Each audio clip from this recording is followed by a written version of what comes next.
Hey everybody, Alyssa here from Becoming Memories. Thanks for joining me for another video. I know I haven't been filming very much lately, but being quarantined with 4 children has not left a lot of quiet moments, as you might imagine. So I just wanted to pop on today because I did something a little bit different. Actually, I've done this one other time, but it's something kind of new to me, and so maybe it will inspire you.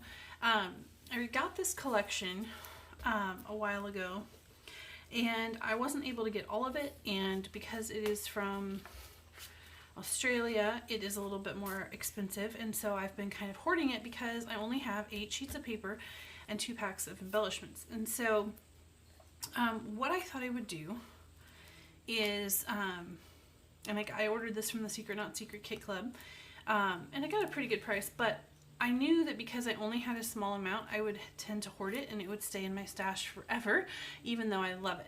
So what I decided to do is go through the papers, because that's the part that I have the hardest time cutting into and using up. And I thought I would add some paper from my stash to expand it and make it a kit, and then I would feel more free to use it, because instead of having just 8 papers, now I have all these papers. So I thought it would be fun to do a quick flip through and just show you what I pulled from my stash and how I was able to find other papers to kind of be like,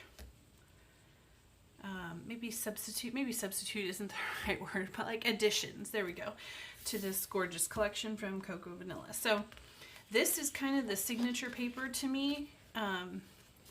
This is the paper, I see this and I know it's Unforgettable from Cocoa Vanilla, and I cannot wait to fussy cut this, but I only have one, so I'm definitely going to fussy cut and use every little bit of this paper, which means I will not be using this backside at all, because there's no way I will sacrifice any of this gorgeous floral to use this gray. So from my stash, I pulled this paper, and all of these papers are from paper pads, or almost all of them, I should say. And that's what I've been using my paper pads a lot for lately, is to pull papers.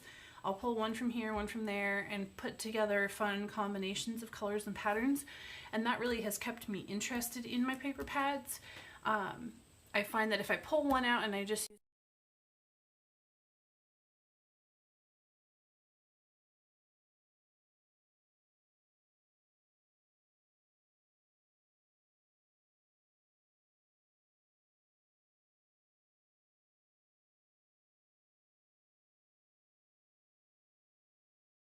tangerine. I think it's Dear Lizzie though. Somebody will know. And then I pulled out this one as well. This is a little bit different gray, but the background is a Valentine's design from My Mind's Eye that is from 2013. I will never use this side, so this is a good use of this gray polka dot. This paper here, I tried to find something like it in my stash, and I actually did not find anything like this. I found a lot of small florals, but not in these tones.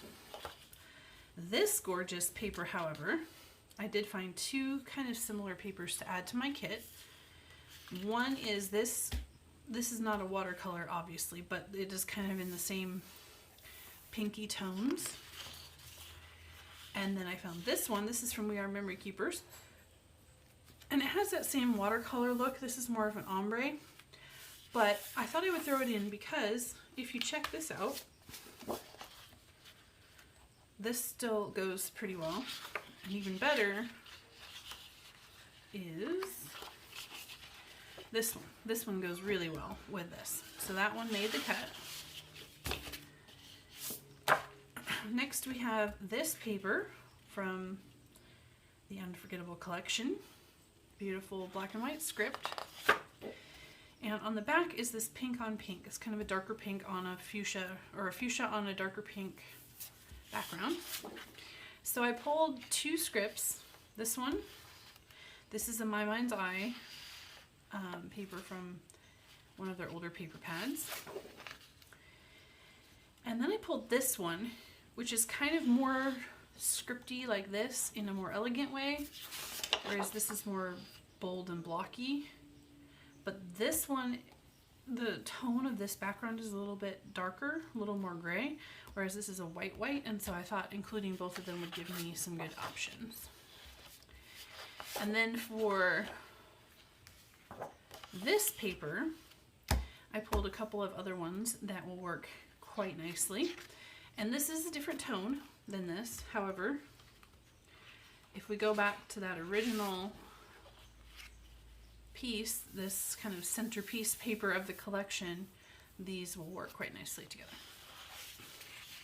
I also pulled this because every collection needs a bold stripe. And this darker tone in this paper and this stripe are perfectly matched. And again, this goes really nicely with that. So that's what I did for that one. This one was a little bit tougher. I could have sworn that I had something just like this in my collection from Pink Fresh Studio, and maybe I do and I just didn't find it. But I ended up going with these two. This is from a Maggie Holmes paper pad. And again, it has that more grayish cast to the background. But then this one from Pink Fresh is a bright white, like this. And so they're both small scale black and white patterns that I thought would coordinate quite well. And then the back side of this, oh, it's my second favorite paper from this collection.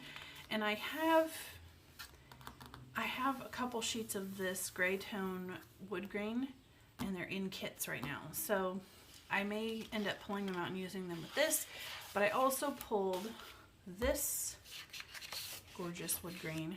This is from the Pier by Crate Paper, and it adds a different tone and feel to the floral, but it also works with that.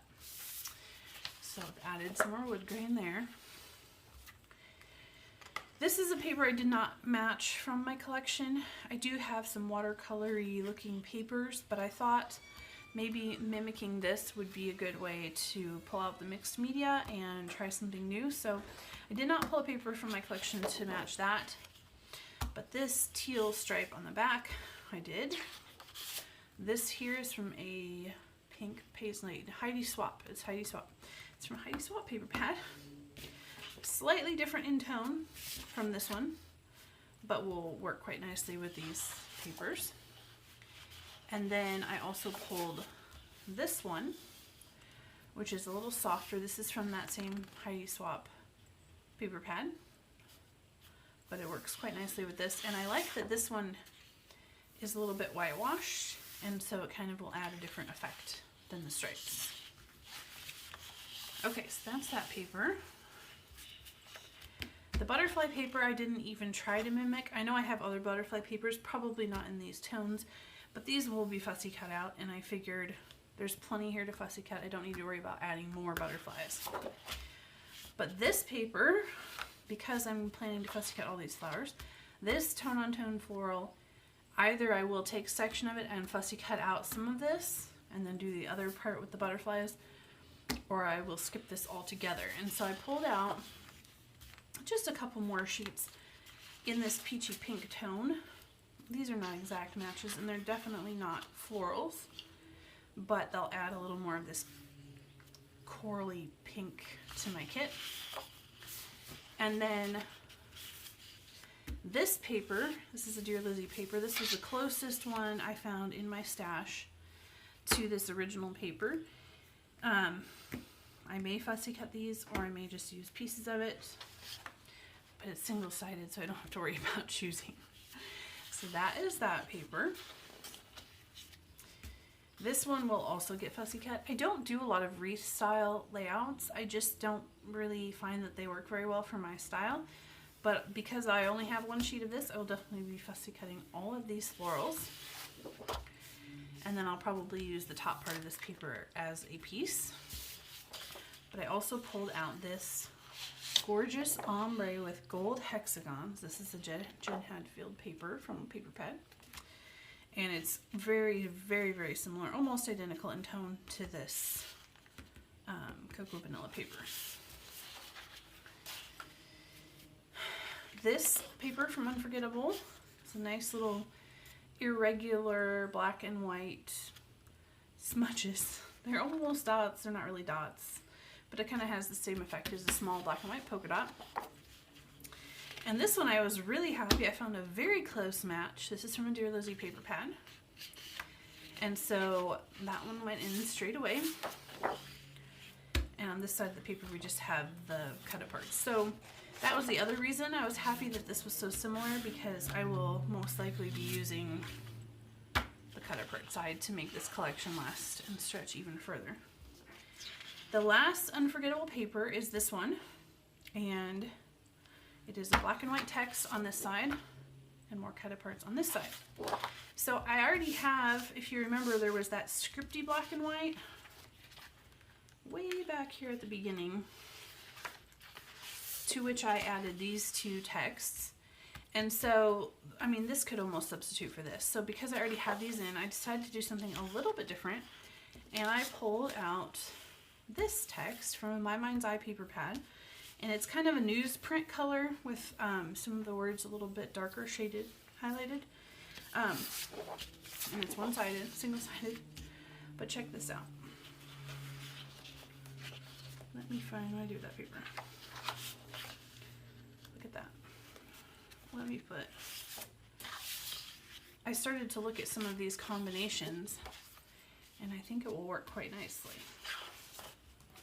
Even though it's not a perfect match, because it is more of that yellowed newsprint color than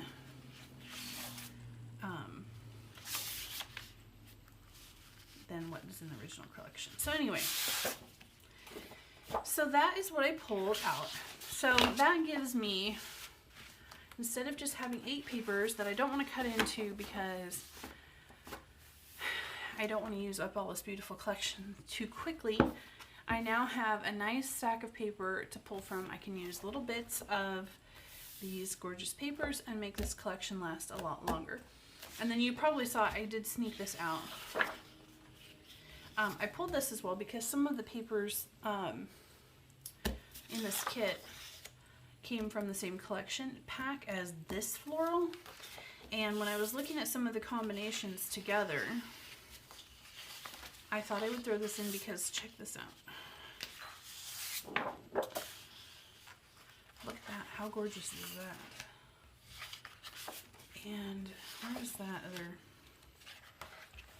Let me find that gray wood grain. This is one of the things that I find is the most inspiring to me when I get stuck in a rut and I'm just like, I get a little bit bored or I get a little scrapper's block.